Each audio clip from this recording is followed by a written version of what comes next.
securitization theory has taken a quite radical departure from the way we usually talk about security. Because when we talk about security, we tend to assume that there must be things out there that are security threats. And that's why we have the word security. And then we take this word security and we go around and see where it fits to those things. And we assume that the task of security analysts basically is to assess what are the biggest threats, how to deal with what, and then tell the policymakers, these are really serious things, you better do so and so on. The point of securitization theory is to say, well, it's actually the other way around. There are no natural things out there that are security threats and others that aren't. It's more that we as communities politically choose sometimes to deal with things in a particular way. We name certain things security problems, and when we do that, something happens to that issue and to our interaction around it. The point here is that when you say terrorism is a security threat, or you say climate change is a security threat, you're saying this is something existential that could be overriding normal issues. It's not a normal issue we can leave to normal politics and see maybe we deal with it, maybe we don't, maybe we do this, maybe we do that. No, it's a necessity. It's something that should not be allowed to happen. There's an existential threat here. If we allow it to happen, everything else will be lost. It will be too late. It will be gone. We have to deal with it. And because it's a necessity, it is outside the normal bounds of political rules.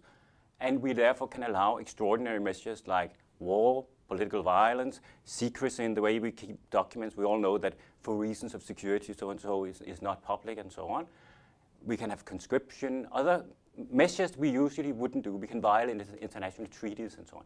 So the point here is that instead of assuming that issues out there run around somehow being or not being security issues, and we should try to run after them and put labels on them, it's rather we try now to understand what is that particular thing we are doing when we are labeling something a security issue. And more specifically, it's happening in a process where a securitizing actor says, this is an existential threat, therefore we have to act upon it, therefore it's legitimate to do something we otherwise couldn't do. And the relevant audience say, yeah, we accept that, thereby we grant you the right to use extraordinary measures. Securitization theory works with a relatively small number of core concepts that are closely linked to each other. And that's kind of the apparatus you take and use in a specific case.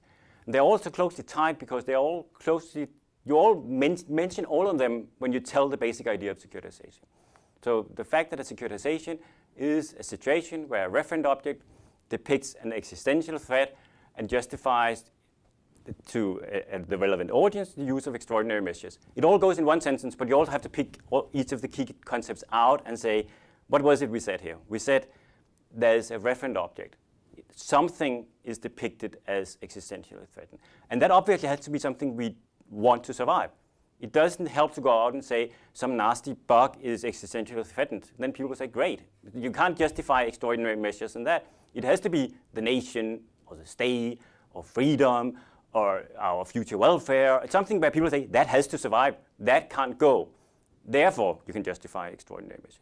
So the referent object is to some extent constructed in the move itself. That's the performativity of it. But it has to be one that you are able to get away with saying it has to survive.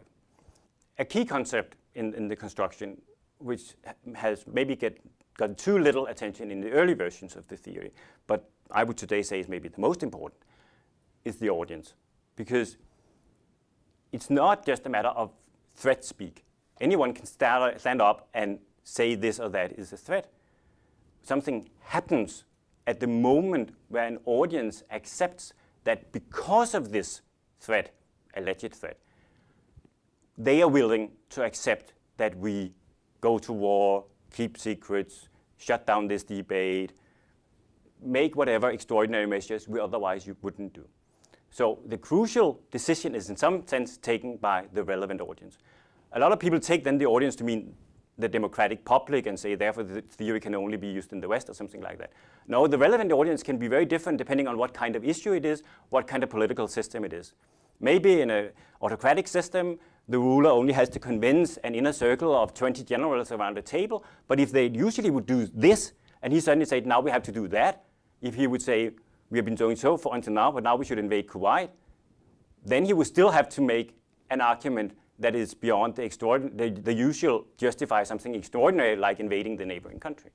So there's always an audience you have to convince, and that is the crucial event. That's the difference that securitization makes, that when you have done that, that issue has changed from being one kind of issue to another kind of issue, and it has new implications. Then there is a securitizing actor doing this. In a lot of the traditional security theories, you wouldn't be very clear on whether referent object or actor is the same. You talk about state security, but is the state the actor or the referent object and so on. When you move into all the new threats, it's quite clear you have to make this distinction, because you can maybe say the state wants to securitize for the state to survive. But when you start to talk about the survival of the nation as an identity community, it becomes very dubious if you say the nation acts. That's kind of mysterious. You can say this right-wing group stands up and claims that it speaks on behalf of the nation, and therefore we should stop immigrants because it's a security threat. Or you go to the environment. The whales have to survive because otherwise we will no longer be able to be in the world we want to be in. But it's not the whales who are saying that. It's Greenpeace who says the whale have to survive and so on. So the referent object and the securitizing actor are two key concepts. Implied in this threat is also then that it's an existential threat. You have to say it's not something that should go in the normal weighing of issues, maybe this, maybe that. It's something that has to be solved. It is unacceptable that we don't deal with it. So it has to take priority, therefore urgency, therefore extraordinary measures. In the 80s, a lot of critical actors, peace movement and others, thought it's a great idea to have more kinds of security. It's in a sense a way to keep the military down. You're not the only ones doing security. The environmental movements are dealing with security as well. Health is a security issue as well. It was a way to relativize the importance of the military. And then I was a little worried that people took it so lightheartedly and said, oh, we can call this security, we can call that security, as if it had no price to do that. So the whole argument of securitization theory is to say you pay a very high price if you want to deal with something in a security mode. It's always a trade-off. You gain something by calling something a security issue. Typically you gain urgency, priority, focus, ability to act and so on. But you pay a price in terms of freezing it mentally as something given by de-democratizing. You're saying this is a necessity, this is something we can't discuss, by creating a kind of us-them construction where the problem is out there, we are the solution and so on. For instance, in relation to the environment, that is maybe problematic because in some sense we are the problem and we are the solution, but by securitizing we are moving the problem out somewhere. So in that sense, the idea of securitization theory is to enter that discussion about widening and say, let's be a little more careful about just thinking the more security, the better. Security is at best a necessary evil. At best you might say, we don't really believe we can handle this problem with normal measures. We might have to use extraordinary measures. That is a kind of failure. Securitization theory is not an IR theory in a sense that it has of being a general theory about international relations as such. It's a security theory. So it's taking its clue from the area of security, developing a theory, and you can go out and use that theory on lots of areas, some of them even to some extent beyond what was traditionally seen as security. The theory has then been used in different ways.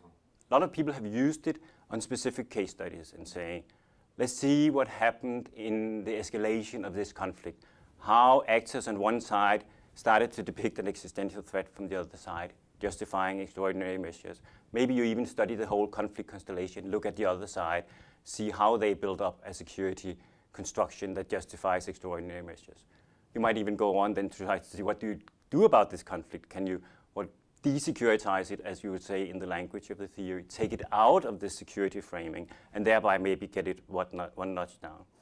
But a lot of people have used the theory on specifically the new security issues of saying, what is happening now when we take in an issue that previously was not considered security, like religion or climate change?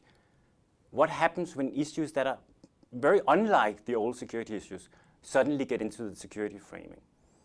Does it kind of shape that issue in unfortunate ways that suddenly has this security labeling? Does it enable new form of actions, problematic actions or useful actions, etc.? So a lot of the literature has been about this, what happens when something transforms from being not security to being security. Where the theory has most often not been seen as the most attractive is when you get very close to classical issues, things that everyone takes to be security issues, classical military issues, classical great power issues, where everyone will say, sure, that's a security issue. We don't want to discuss how it got there. We know it's there, because it has to be there. And where the question, it could also have been a non-security issue, is maybe not the most relevant. I naturally think securitization theory has something to contribute. And I would say we can then study how different securitizing actors want to make different reference objects the center of attention, focus on different threats, different extraordinary measures. So the variation, the struggle going on within something that is generally accepted as a security issue is still a powerful tool to understand.